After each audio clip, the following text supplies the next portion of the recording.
के ग्राउंड पे क्या हो रहा है और ये सारी चीज़ें हो गई। इस पर उन्होंने कहा कि पीएम से भी अपील की कि उनको हटाया जाए। लॉ एंड ऑर्डर में जिम्मेवारी उसकी होती है जो सीनियर मोस्ट ऑफिसर वहाँ होता है, और सीनियर मोस्ट ना भी होना, जो मौके को सफ़र कर रहा है उसके हाथ में फैसला होता है कि वो इसको अनलॉफुल असेंबली को कैसे डिस्पर्स करे। वो तो कई बार अपने सीनियर का ऑर्डर की भी नहीं वेट करता। होम मिनिस्टर तो बहुत दूर की बात है। जब अनलॉफुल असेंबली होती है, स्टाफ बिखर जाता है, प्लाटून्स बिखर जाते हैं। वो प्लाटून कमांडर की वेट नहीं करते, करो सर करो। वो उसको प्लाटून कमांडर कहता है, तुम नहीं देख रहे कि आग लगने लगी है, या वो तोड़फोड़ हो रही है, या किसी को चोट लग रही है?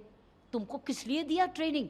तुमको तुम्हारा कर्तव्य था। That means decision of the law and order जब होती है ऐसे मौके पर, वो जो खुद ऑफिसर्स जो सीनियर्स होते हैं, जो भी सीनियर्स होते हैं, हवलदार भी होते हैं, सब इंस्पेक्टर भी होते हैं, ये उनकी ड्यूटी होती है और किसी की नहीं। कोई होम मिनिस्टर का आने का बात ही नहीं। क्या आपको लगता है कि जो हुआ, पैलेट गन का इस्तेमाल हुआ, जैसा कि एलिगेशन लग रहा है, लोग आ रहे हैं बाहर कि हमें चोट लगी हुई है, क्या वो ठीक था? क्या बिना प्री इंफॉर्मेशन के या प्री डिप्लॉयमेंट से पहले एक ड्रिल किया जाता है, बताया जाता है आपको क्या करना है क्या नहीं, ऐसा हुआ? ड्रिल ट्रेनिंग में होती है। स्टैंडर्ड ऑपरेटिंग प्रोसीजर जो वेपन्स की वो ट्रेनिंग में होती है, और फिर उसकी डिप्लॉयमेंट होती है। लेकिन किस तरीके से इस्तेमाल है, कब इस्तेमाल है, ये उसकी ट्रेनिंग की काबिलियत है, और वो सिचुएशन की बात है कि सिचुएशन कहाँ से है। जैसे मान लो टेररिस्ट इफेक्ट स्टेट्स में ये यूज़ हुई, इसके लिए स्टैंडर्ड ऑपरेटिंग प्रोसीजर है, क्योंकि आप उस वक्त टेररिज्म को यूज़ करें, टेरर को यूज़ करें। उस वक्त आपके पास life and property at stake है, और आप टेररिस्ट को है जो कि देश के खिलाफ आपका हमला कर रहा है। अब आई बात इंटरनल सिक्योरिटी की, ये भी उस वक्त इस्तेमाल की जा सकती है। ये जो फैसला ऑफिसर जिसके हाथ में ये है, आप और मैं जज करते रहे अलग बात है, लेकिन जो उस वक्त मौके पर है, उसने क्या देखा, उसने क्या महसूस किया, ये उसका निर्णय है। और सीनियर्स उसी से ही पूछेंगे कि तुम किस हालत में तुमने ये यूज़ की। उसकी समझ या ना समझी उसकी जिम्मेवारी है, और सीनियर्स इसीलिए उसको जांचते हैं। इसलिए internal inquiry of the department is very important, क्योंकि ये पहली बारी नहीं है लॉ एंड ऑर्डर डेमोन्स्ट्रेशन, और लास्ट नहीं है। और ये वेपनरी अनऑथराइज्ड नहीं है, इसके स्टैंडर्ड ऑपरेटिंग प्रोसीजर्स बने हुए हैं, और ये ऑपरेटिंग है। ये आरटीआई लगा के पूछ लीजिए एसओपी क्या है, टेररिस्ट इफेक्ट स्टेट में क्या है, और नॉन टेररिस्ट इफेक्ट सिचुएशन में क्या है। ये एसओपी बने हुए हैं, ट्रेनिंग भी दी जाती है। इसीलिए तो वेपन है, इसलिए एमुनिशन है। लेकिन वो सही इस्तेमाल हुआ या दुरुपयोग हुआ, ये तो इंक्वायरी इंटरनल ही बताएगा, और हर सीनियर ऑफिसर ज़रूर जानना चाहेगा एक गलत इस्तेमाल हुआ या सही।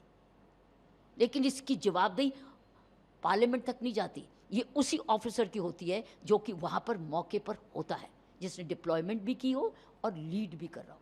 लेकिन प्रोटेस्ट पे स्टूडेंट बैठे हुए थे, पैलेट गन क्या देना सही था? प्रॉब्लम यहाँ आती है कि स्टूडेंट प्रोटेस्ट सीधा ही सीधा आर्म्ड फोर्सेस के साथ टकराव में क्यों आए। प्रॉब्लम यहाँ है, ये हमारे सिस्टम की कमी है। ये हमारा कॉलोनियल सिस्टम है, ब्रिटिश सिस्टम का। हर लॉ एंड ऑर्डर लाठी चार्ज, अब आर्म्ड फोर्स लाओ, ये गलत है। इसको इस्तेमाल करना, इसका हमको दुरुपयोग हो रहा है। ये मिसप्लेस्ड पॉलिसी है। हमको ये कॉलोनियल ब्रिटिश सिस्टम से निकलना होगा। स्टूडेंट प्रोटेस्ट का पहला जो लाइन ऑफ डिफेंस है वो है civil police, which is civil defence. हम क्यों नहीं सिविल डिफेंस को यूज़ कर रहे? और सिविल डिफेंस तो युवा है, ट्रेंड है, पेड है, हर स्टेट में है। तो पहली लाइन ऑफ सिविल डिफेंस में युवा मेन एंड वुमेन होंगे, और उनके पास कोई लाठी नहीं होगी। अगर अनलॉफुल असेंबली हो गई डिक्लेयर, तो पहला आपका इनकाउंटर सिविल डिफेंस से होगा कि आप उनको मारेंगे उनसे, और उनके पास लाठी तो है ही नहीं, तो लाठी चार्ज कैसे होगा? तो आप, इसका मतलब रुकावट है। अगर आप बैरिकेड को ब्रेक करते हो तो second line of defence women police कर दीजिए। तो क्या आप विमेन पुलिस को अटैक करोगे?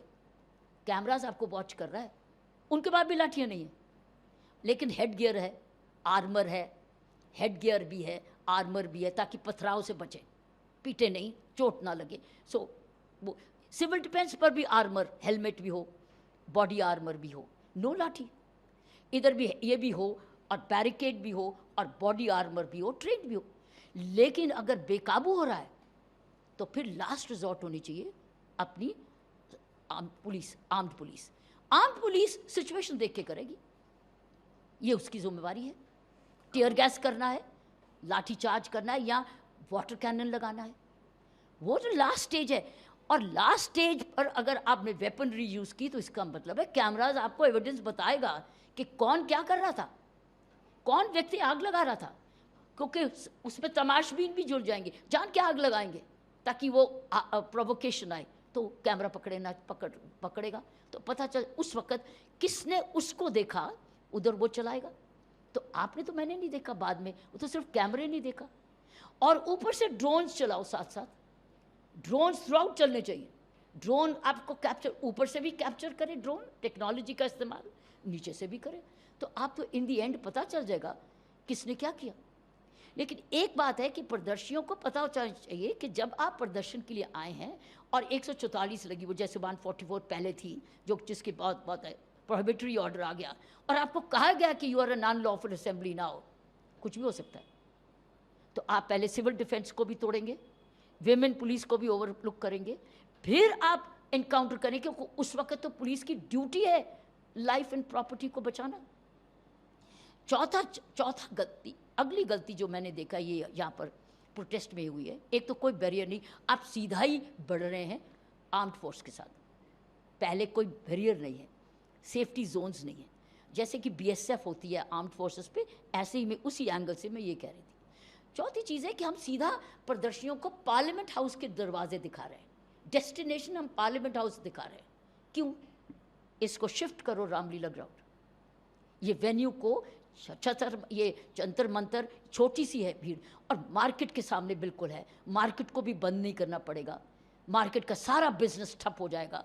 और उसमें रैंडसैकिंग भी हुई, उसमें आपने देखा वो भी आई, तो इसलिए लोगों ने दुकानें बंद की, क्योंकि लूटपाट शुरू हो गई दुकानों से। आइडेंटिफाई किया कि लगभग 2800 से ज़्यादा मिसक्रिएंट्स थे। तो अब तो टेक्नोलॉजी इस्तेमाल करती, पहले तो नहीं होता था, पहले तो पहचाने कैसे जाते थे, अब तो हर एक वही पहचाना जाएगा, हर एक कैमरा में उसकी आ रही है, और किसी के पास पुराना रिकॉर्ड जो भी होगा वो आ जाएगा।